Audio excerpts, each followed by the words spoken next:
اعوذ بالله من الشیطان الرجیم. بسم الله الرحمن الرحیم. صلی الله علی سیدنا و نبینا محمد.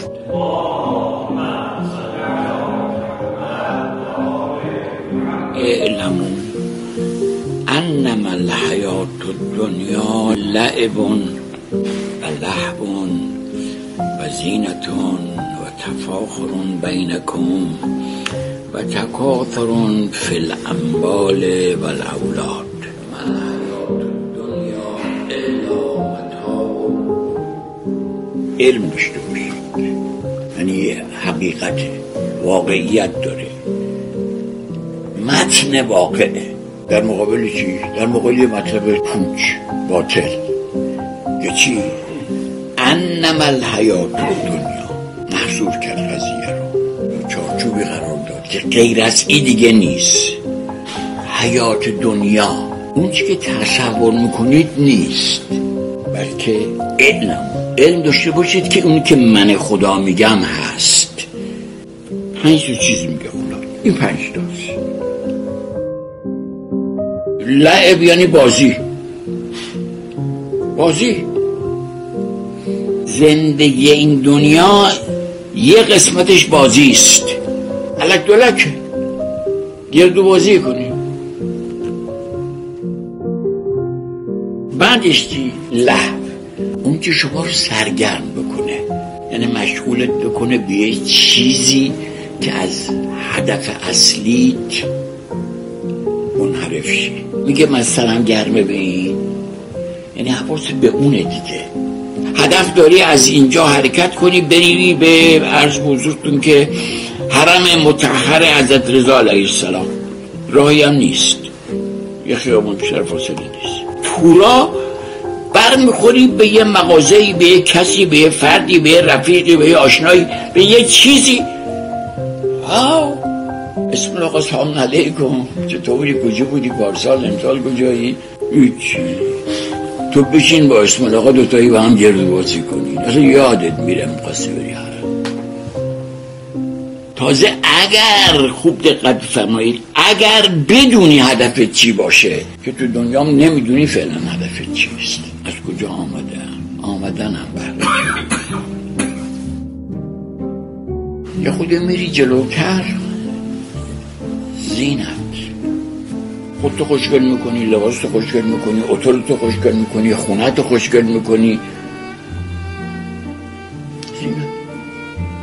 زینت هم یعنی چی؟ یعنی یه شیئی که یه نقصی دارد، یه عیبی دارد، یه زشتی دارد.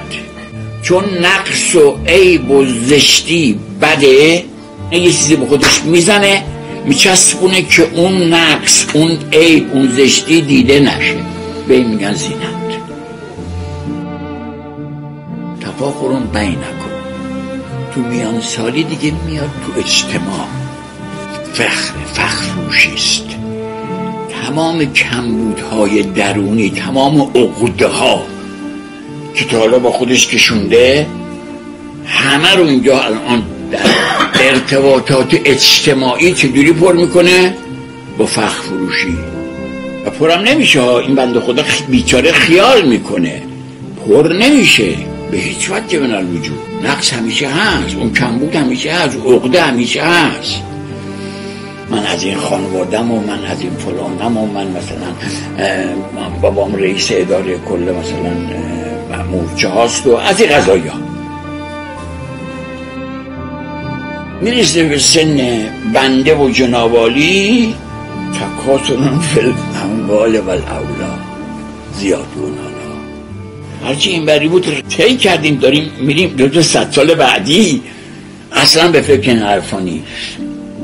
پول جمع کن، پول جمع کن، پول جمع کن. سیر نمیشه، پر نمیشه، امکان نداره. اولادم نه یعنی فقط بچه، قوم و گروه و عشیره و حزب و هم با اقسام دیگه. حالا جامعه فرهنگ خودشو داره تو این قضایا. جمع کردن، تکاثر، کثرت طلبی در چی؟ در اشیاء و در افراد. کلن خدای تبارک و تعالی به ما میگه حیات دنیا از این 5 تا تشکیل شده. هر کی دیگه برمیگرده به نفسش که چگونه این با این 5 تا مرحله روبرو میشه، طی کرد یا نه. هر چی داری میده جلو به خودش داری میبره.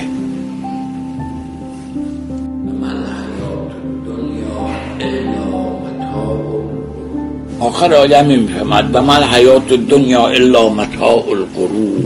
ببینید آقا، خدایی که دنیا رو ساخته داره با ما معرفی میکنه، میگه این دنیایی که من ساختم متاع غروره، یه کالاییست که فریب میده، گول میزنه. گول میدونی یعنی چی؟ یعنی جنس الکی ناسالم خراب فاسد و روش آب طلا میذاره، جای طلا به تو غالب میکنه، میفروشه. این یعنی فریب. تو میای منزل ببین تمام سرمایه رو دادی، مثلا طلا بگیری، نمیدونم جواهر بگیری، فلان بنده خدا بهت خرموله داده. دنیا اینه. موقع مرگ میفهمی گول خوردی. همه حرفا رو میخوام بزنم برگردم به فرمایشات حضرت سجاد.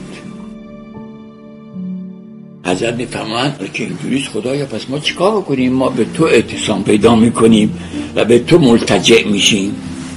این دنیا المحشوة بالآفات، پر از آفته.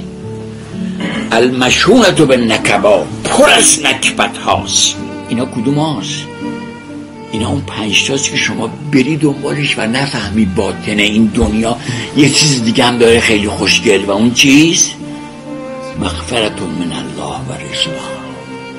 الهی فزهدنا فیها. حالا که خدای دنیا اینجوریست، پر از نکبته، پر از آفته، فزهدنا فیها. خدای ما رو تو این دنیا زاهد کن. زاهد کن. زهد یعنی چی؟ از زهدو کلهو بین کلمتین. همه زهد بین 2 کلمه است. من القرآن، از قرآن مجید.